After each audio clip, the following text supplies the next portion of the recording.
Hello, Ireland. Happy Poetry Day. I'd love to read you a poem from my second collection called The Golden Thread, and it's a book of lyric essays. The poem is called The Beloved.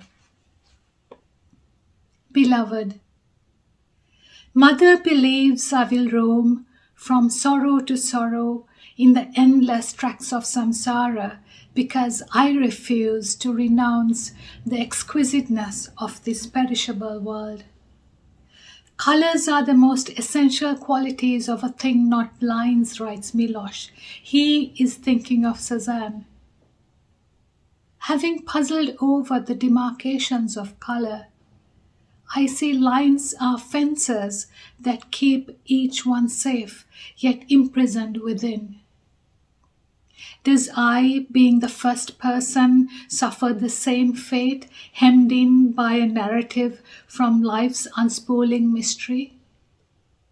Isn't the greatest terror of the heart like the golden tiger that's caged by the freedom it senses in the spaces between bars? Yes, there have been comings and goings, the burning tunic of the body, distant music. But none have moved your heart just so to this exact pitch. I am not my beloved's, my beloved is not mine. One day, when all the divisions of your heart have given themselves up, you sit suffused in jewel-filtered light beneath the rose window. And finally no love. Love that comes too late perhaps for this dwelt world. When love with all its tenses has wandered in circles. When all the impostors are gone. Perhaps the most austere practice is not the relinquishment of the sins of the senses, but a necessary forfeiture to know the true essence of the beloved.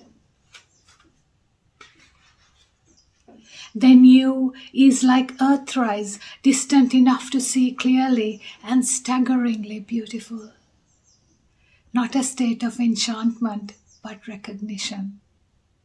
Like the moment I catch myself in the mirror and for the first time do not flinch. Catch us the foxes, the little foxes that spoil the vines, for our vines have tender grapes. When we say you are loved, how often do we mean I see you? Jacob, waking, believed God was in the place the dream was dreamt and erected a visible monument. My palm shall never graze the temple of your body, beloved. But I feel the rough stubble of hair in new-cut grass. As the ocean accepts rivers or rain, each of us accepts love differently.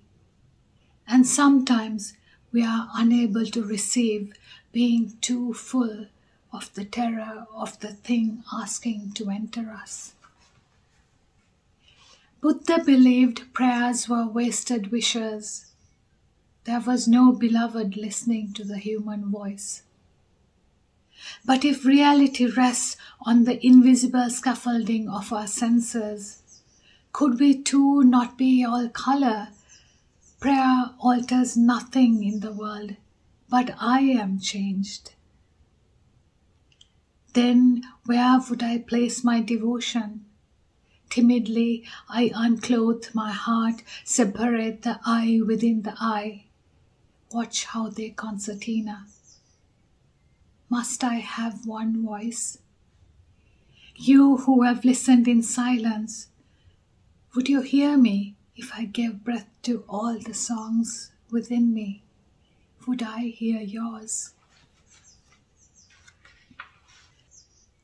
Beloved, who gave the first of my beginnings, you can never know the lineaments of my hunger to experience all of this given life. May you be spared is her unuttered wish. As I set out alone on a far journey she could not map or follow, I remember the small craft that contained and brought me to this day. I remember the child no more than 6 or 7, with a wooden clothes horse laid flat on parquet, crouching in the improvised galleon, in carpentry never meant for seaworthiness. But faith is a child with the fortune of tropes. Something stirred in the wood and gave way to ocean. Something nestled in the mind and leapt into freedom. There's always a thing beneath the desire, asking to be seen. And this dawn, when I walk stiffly at the edge of the ocean, that row too is differently heard. Beloved, it is what becomes of I when I am next to you.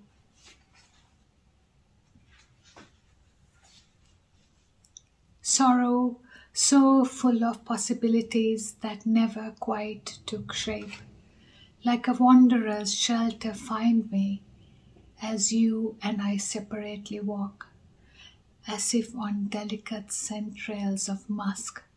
Walk through the last village into the interior, for how else shall I remember that I am my beloved is mine. Thank you.